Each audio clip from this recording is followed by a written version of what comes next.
भगवान के श्री विग्रह बना करके उनकी प्रतिष्ठा की जाती है। उनको भगवान का दारूमय विग्रह कहते हैं। हमारे आपके मंदिरों में ठाकुर जी लड्डू गोपाल जी के रूप में, राधा माधव के रूप में विराजमान होते हैं। वे भगवान के धातुमय विग्रह होते हैं। हम लोग घरों में चित्रपट विराजमान करते हैं, वे भगवान के चित्रमय विग्रह होते हैं। नवरात्रि पर, गणेश चतुर्थी पर गणेश जी के, माँ जगदम्बा के मिट्टी से विग्रह मूर्तियां बनाई जाती हैं। वे भगवान के मृत्तिकामय विग्रह होते हैं। ऐसे भागवत जी भी भगवान का श्री विग्रह है, श्री मूर्ति है। ये भागवत जी भगवान की कैसी प्रतिमा है, कैसी मूर्ति है? ये भगवान की शब्दमयी मूर्ति है, भगवान का शब्दमय विग्रह है। भागवत जी कोई पुस्तक नहीं है, केवल कोई ग्रंथ नहीं है, वांगमय विग्रह है। ठाकुर जी शब्द बन करके भागवत जी में विराजमान है। भागवत जी में वर्णन है, जिस समय श्री कृष्ण अपनी लीला के 125 वर्ष पूर्ण किए और श्री कृष्ण अपनी लीला को पूर्ण करना चाहते थे, उस समय उद्धव जी महाराज श्री कृष्ण के निकट थे। श्री कृष्ण उद्धव जी को कहे कि मैं अब धरा का त्याग करूंगा, जो प्रकट लीला है वह नित्य लीला में सम्मिलित होगी। उद्धव जी व्याकुल हो गए थे और श्री कृष्ण को कहा था, प्रभु यदि आप धरा का त्याग करोगे तो मैं भी धरा पर नहीं रहूंगा। भगवान ने कहा था कि तुमको तो रहना होगा। एक तो तुम्हें ब्रजवास चाहिए था, तुमने राधा रानी से कहा था, आसाम अहो चरण रेणु जुषाम अहम श्याम वृंदावने किमपि गुल्मलता औषधिना। मैं ब्रज वृंदावन में गुल्मलता औषधि बनूं। तो वो इच्छा भी तुम्हारी अभी पूर्ण होनी बाकी है। और आने वाले समय में मेरे जो भक्त होंगे उनको भी तुमको मेरी प्राप्ति का मार्ग बताना होगा। मेरी 16,100 रानियों को तुम भागवत जी भी श्रवण करवाओगे, तो तुमको धरा का त्याग नहीं करना, तुमको तो रहना है। पर उद्धव जी प्रभु को कहे थे कि आपके बिना मैं नहीं रहूंगा, आप विराजेंगे तो मैं रहूंगा, आप नहीं विराजेंगे तो मैं नहीं रहूंगा। तब भगवान उस समय उद्धव जी को कहे, तो ठीक है, मैं भी इस पृथ्वी लोक पर रहूंगा। किस रूप में रहेंगे? उस समय भागवत जी में ही वर्णन है, तिरोधाय प्रविष्टोऽयं श्रीमद्भागवतारमं तेनेयं वाङ्मयी मूर्ति प्रत्यक्षा वर्तते हरि। सेवनात् श्रवणात् पाठात् दर्शनात् पापनाशी। उस समय तिरोहित होते हुए, अपनी लीला को पूर्ण करते हुए, तिरोधाय प्रविष्टोऽयं श्रीमद् भागवतारणम्, उस समय भगवान के श्री अंग से एक दिव्य तेज निकला और तेज के रूप में श्री कृष्ण श्रीमद् भागवत जी में प्रविष्ट हो।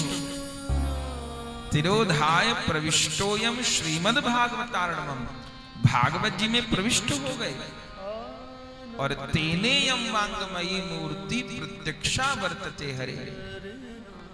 यह भागवत जी भगवान की प्रत्यक्ष शब्दमयी प्रतिमा के रूप में विराजमान हो गए। और सूत जी कहते हैं सेवनाथ श्रवणात् पाठा दर्शनात् पापनाशिनी। यह भागवत जी पढ़ने से, श्रवण करने से, दर्शन करने से सब प्रकार से जीव का कल्याण करती है। तो यह जो भागवत जी हैं ये कोई केवल ग्रंथ या पोथी नहीं है, ये तो साक्षात श्री कृष्ण है।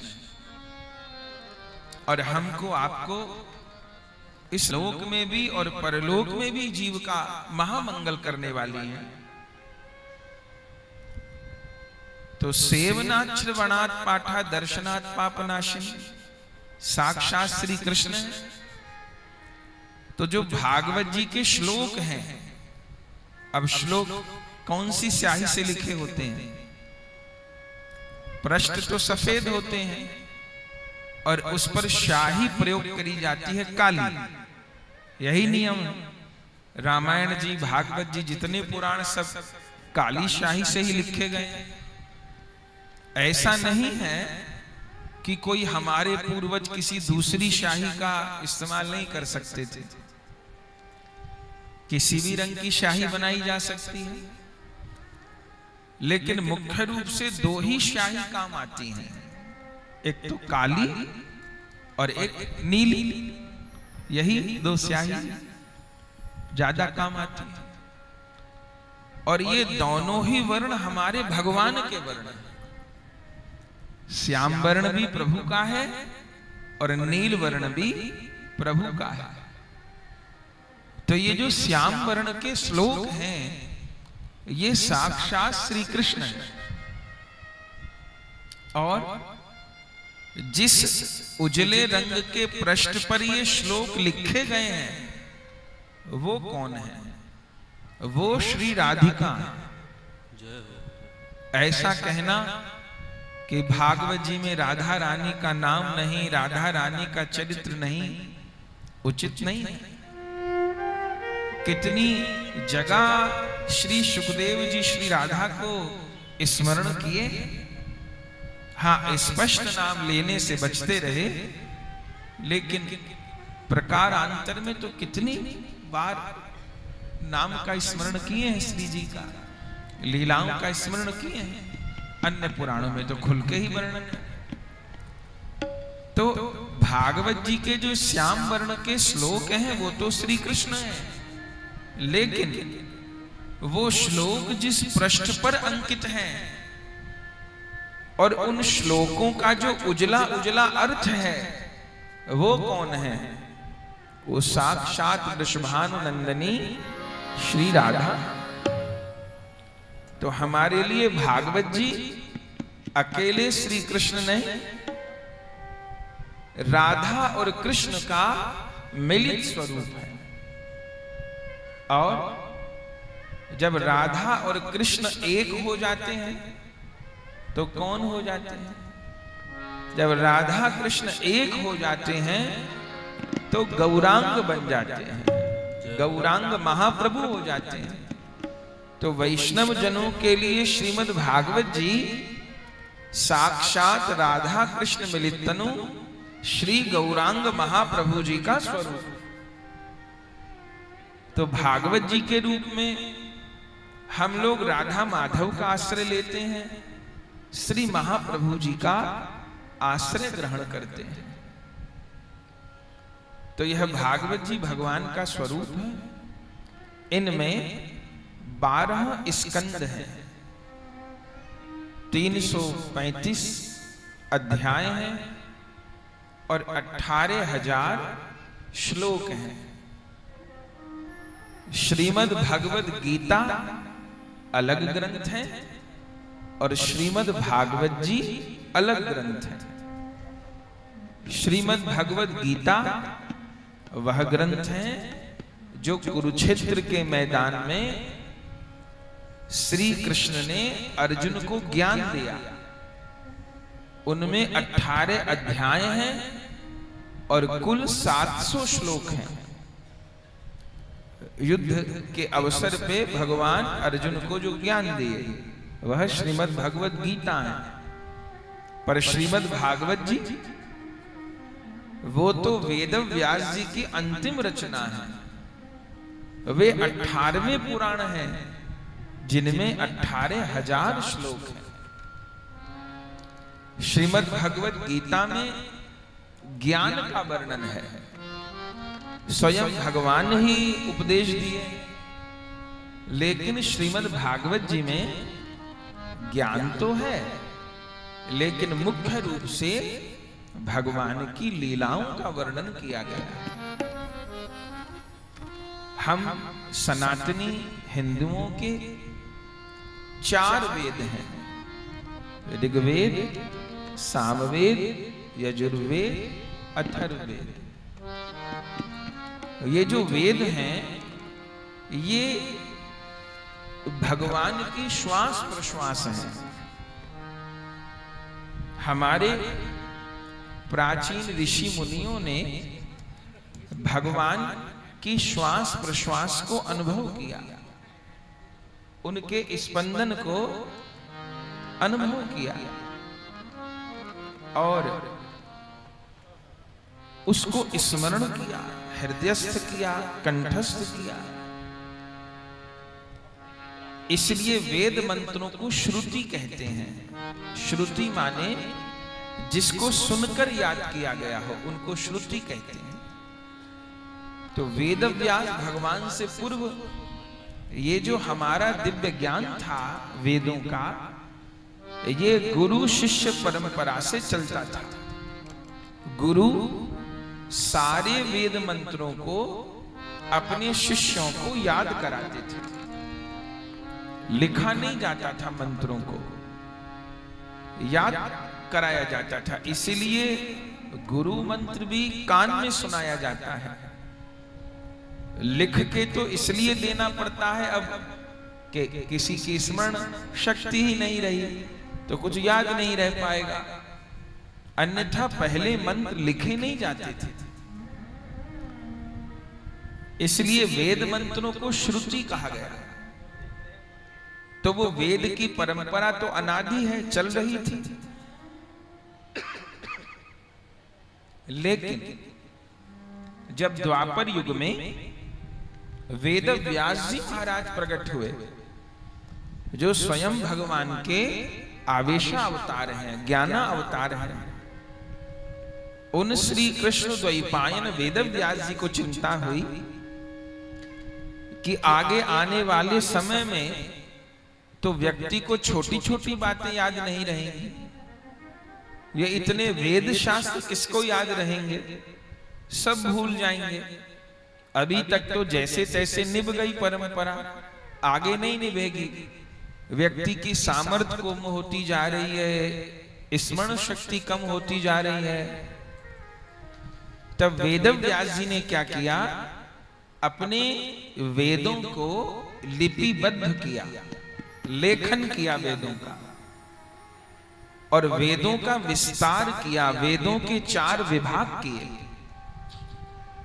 लेकिन ये सब करके भी वेद व्यास जी को संतोष प्राप्त नहीं हुआ।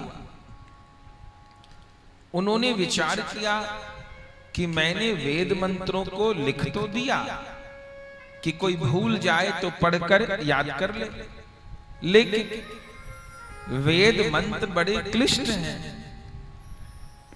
उनकी व्याख्या, उनके तात्पर्य को समझना उतना आसान नहीं है। इसलिए मंत्र का कोई अर्थ नहीं होता है। मंत्रों में बीजाक्षर होते हैं, उनके कोई अर्थ नहीं होते हैं। वो एक प्रकार से भगवान का कोड नंबर होता है। जितना उसका जप करेंगे वो मंत्र स्वयं ही अपने अर्थ का बोध कराते हैं। उनको एक सीमित भाषा में उनका अर्थ अनुसंधान नहीं किया जा सकता। तो वेदव्यास जी वेद मंत्रों को लिपिबद्ध तो कर दिए, लेकिन उनको चिंता हुई कि इनका तात्पर्य लोग नहीं समझ पाएंगे। तब वेदव्यास जी दया करके उन्हीं वेदों के विषय को सरल करके कथाओं के माध्यम से पुराणों में लिपिबद्ध किए और एक एक करके 17 पुराणों की रचना की। तमाम पुराणों की रचना की। पुराणों में उन्हीं वेद के तात्पर्य को और अधिक सरल करके कहा। इसलिए वेदों की भाषा और पुराणों की भाषा में अंतर है। पुराण अपेक्षाकृत सरल है, बहुत सरल है। तो एक एक करके 17 पुराणों की रचना की। महाभारत जैसे दिव्य भव्य ग्रंथ, पंचम वेद, उनकी रचना की। लेकिन इतना करने के बाद भी लगभग 4 लाख श्लोक तो वेदव्यास जी के आज भी प्राप्त होते हैं। इतना बड़ा इतिहास, इतना बड़ा वांग्मय साहित्य कहीं नहीं है पूरे विश्व में जैसा सनातन धर्म के पास है। लेकिन इतना कुछ लिखने के बाद भी वेदव्यास जी को फिर भी संतोष नहीं हुआ। तब फिर विचार करने लगे, क्या करूं? लिखा तो बहुत कुछ, बताया तो बहुत कुछ, लेकिन अभी भी लग रहा है कि कहीं कुछ अधूरापन रह गया। आदमी ठिकाने पे नहीं पहुंच पाएगा, उलझ जाएगा। अपने आश्रम में वेदव्यास जी उदास बैठे हुए थे। उसी समय भगवत इच्छा से देव ऋषि नारद जी पधारे। श्री नारद जी को देख करके वेदव्यास जी ने प्रणाम किया। नारद जी ने वेदव्यास जी को कहा, आप उदास क्यों हैं? वेदव्यास जी ने कहा, मुझको भी नहीं पता कि मैं क्यों उदास हूं। बोले, आप बताइए। तब वेदव्यास जी ने सारी बात बताई कि मैंने जीवन में इतना परिश्रम किया, लेकिन उसके बाद मन को जो संतोष होना चाहिए, सुकून होना चाहिए, वो मुझको नहीं है। जीवन में खालीपन महसूस होता है, अधूरापन महसूस होता है, मन में तकलीफ मुझको महसूस होती है। आप बताइए। कई बार अपनी कमी पकड़ में नहीं आती, तो जो पूज्य जन हैं, जो गुरु लोग हैं, गुरु लोगों की सबसे बड़ी कृपा क्या होती है कि वे हमारे जीवन की कमियां बताएं, वे हमारे दोष बताएं। इसलिए गुरु लोगों से यही जानने योग्य होता है कि हमारे जीवन में क्या कमी है, आप कहें। और गुरु लोग किसको कहेंगे कि आपके जीवन में ये कमी है? जो सुनने की सामर्थ्य रखता है। अब हम गुरु और संतों से भी यही आशा रखें कि वो हमारी केवल प्रशंसा ही करें, तो उन्नति कैसे हो? तो वेदव्यास जी ने नारद जी से कहा कि अपनी भूल आदमी को पकड़ में नहीं आती, आप बताइए। तब नारद जी ने कृपा करके कहा कि वेदव्यास जी, आपने परिश्रम तो बहुत किया, चारों वेदों को लिपिबद्ध किया, उपनिषद, ब्रह्म सूत्र, वेदांत, कितना कुछ, और फिर इतने पुराण, लेकिन अभी तक आपने जो अंतिम वस्तु है, अंतिम वस्तु माने जीव का उद्धार का जो सर्वोपरि उपाय है, जो ज्ञान मार्ग पर भी न चल पाए, जो कर्म कांड के मार्ग पर भी न चल पाए, जो योग मार्ग पर भी न चल पाए, वो अंतिम तत्व, वह अंतिम वस्तु, वह अंतिम उपाय जो सबसे सरल हो और सबसे सबल हो, उसका वर्णन आपने नहीं किया।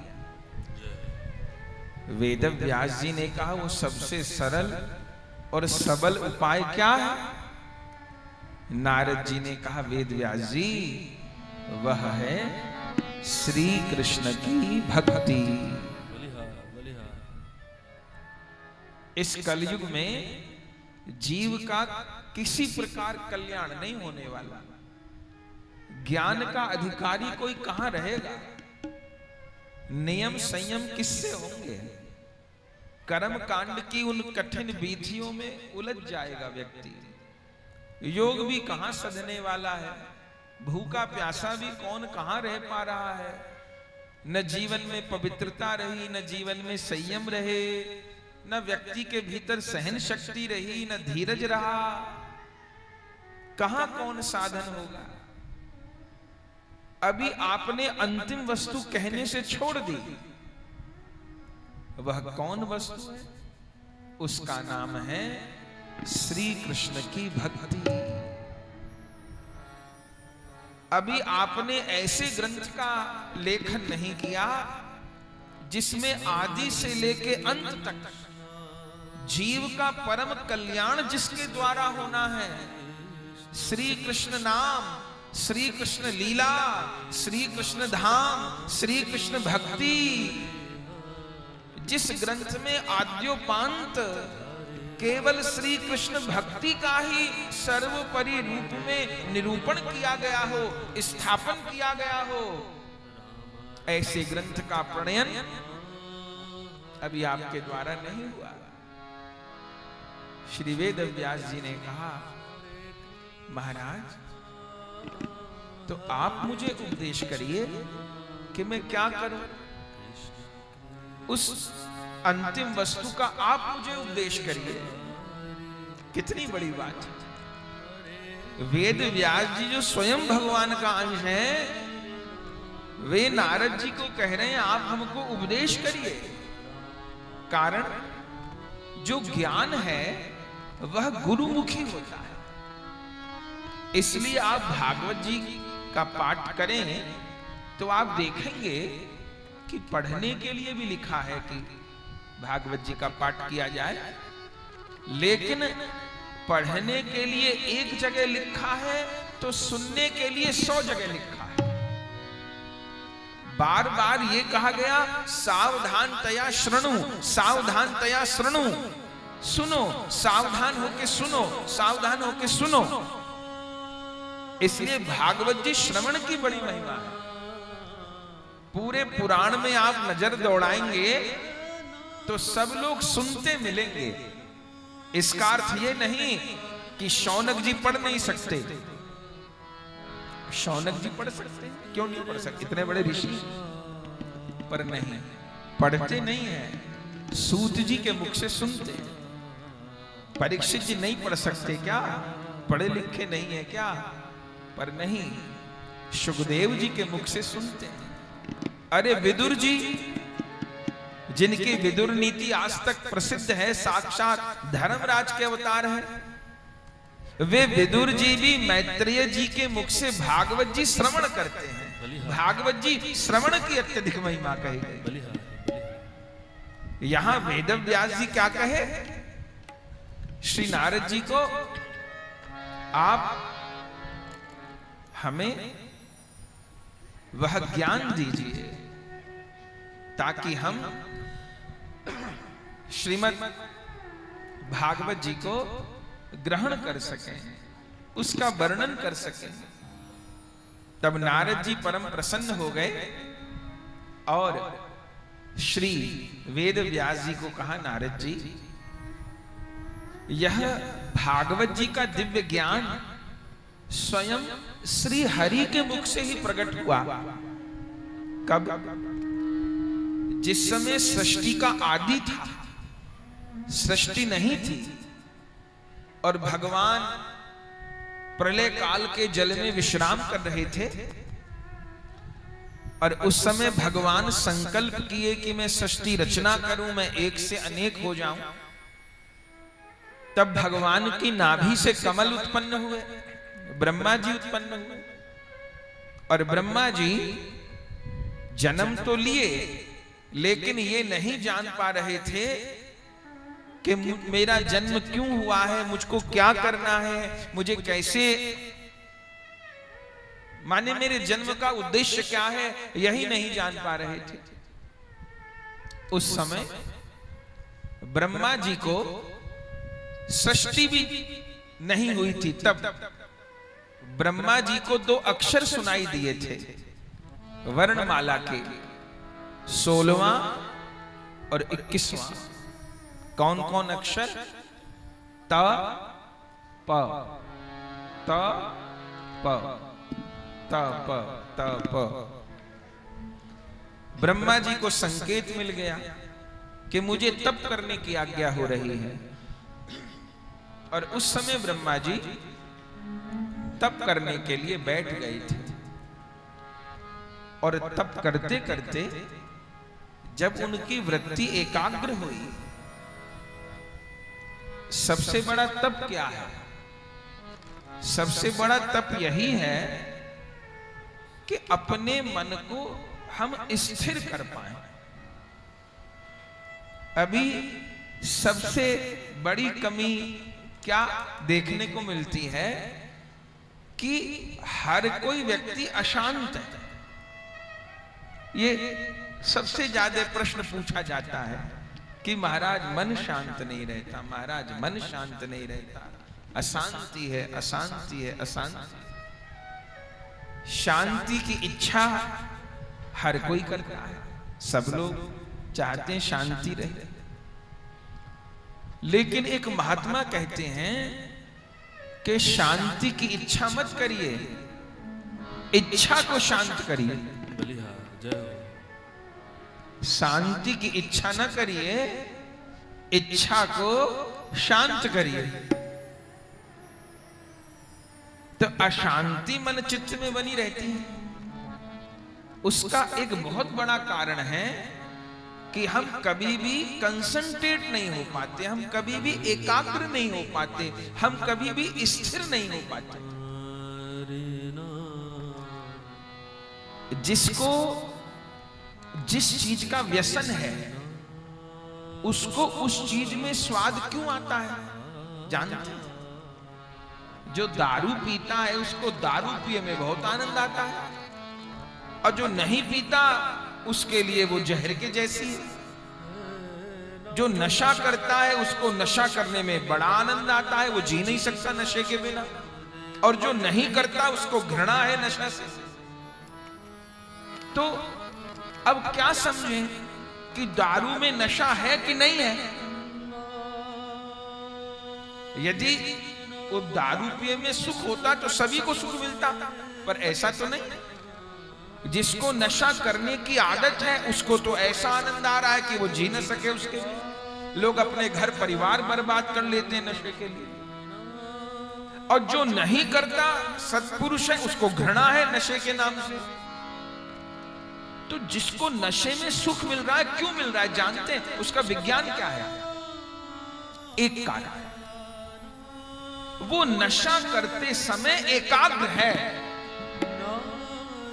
जिस भी विषय में जीव को अत्यंत सुख मिल रहा है, वो काम वासना का सुख है। दुनिया में जो भी आदमी को लगता है कि मुझे इस काम को करने में सुख मिलता है, तो खोजेंगे तो उस काम को करते हुए व्यक्ति अत्यंत एकाग्र है, अत्यंत तन्मय है। और भक्ति करे में सुख नहीं मिलता, नाम जपे में सुख नहीं मिलता, तो उसका एक कारण यह भी है कि भक्ति करते में, नाम जप करते में हम एकाग्र नहीं है। जैसे मन एकाग्र होता है तो वो जो आनंद का स्रोत है अंदर आत्मा, उसकी छाया मन पर पड़ती है।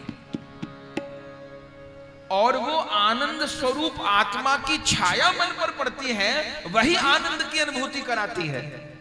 जैसे हमें दर्पण में मुख देखना हो, तिलक करना है, दर्पण में मुख देखना है, तो दर्पण होना भी जरूरी है और दर्पण का स्थिर होना भी जरूरी है।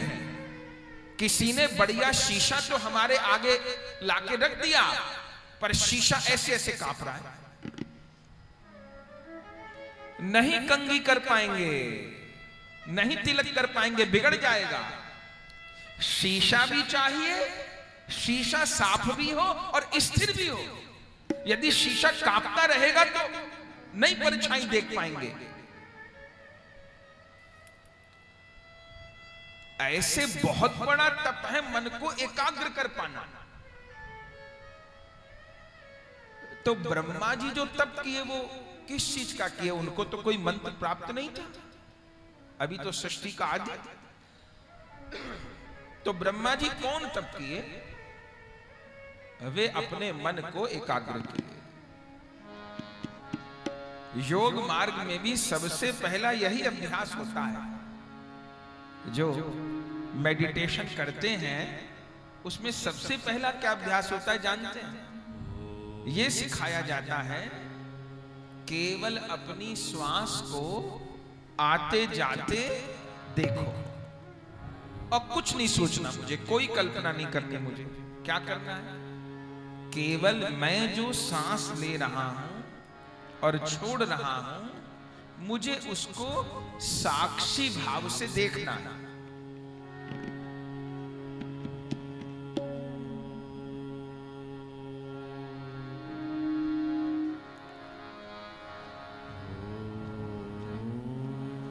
पूरा श्वास भरा, पूरा छोड़ा, फिर उसके साथ योगी ओम का उच्चारण करे या भगवान नाम का उच्चारण। योग में यही अभ्यास सिखाया जाता है। ओम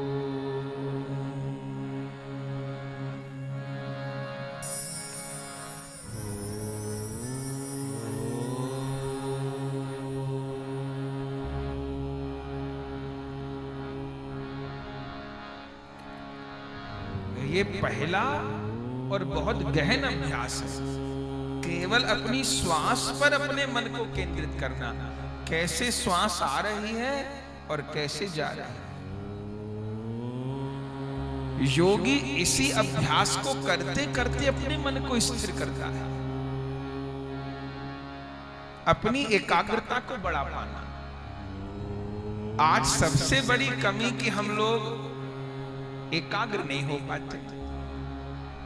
कोई हमसे पूछता है कि मन नहीं लगता, तो हम उससे ये पूछते हैं कि चलो ये तो बाद में बात करेंगे, मन नहीं लगता, ये बताइए कि आसन लगता है कि नहीं लगता? अब तो आसन ही नहीं लगे। इसका अर्थ ये नहीं कि कुर्सी पे ना बैठे, जो कंफर्टेबल हो वैसे बैठे, लेकिन अब तो नीचे बैठना ही एक समस्या है। जवान जवान लोग नीचे नहीं बैठ पाते, पालथी लगा के नहीं बैठ पाते। लेकिन आसन से अर्थ ये भी मत समझिएगा कि जमीन पर ही बैठना है, चेयर पे बैठिए, सोफे पे बैठिए। आसन का मतलब है कि एक पोजीशन में हम कितनी देर बैठ पाते हैं, कि बार बार शरीर बेचैन होता है एक पोजीशन में। अब वो जो हमको अच्छा लगता है, पैर मोड़ के, पैर लटका के, पैर के नीचे कुछ रख के, जैसे।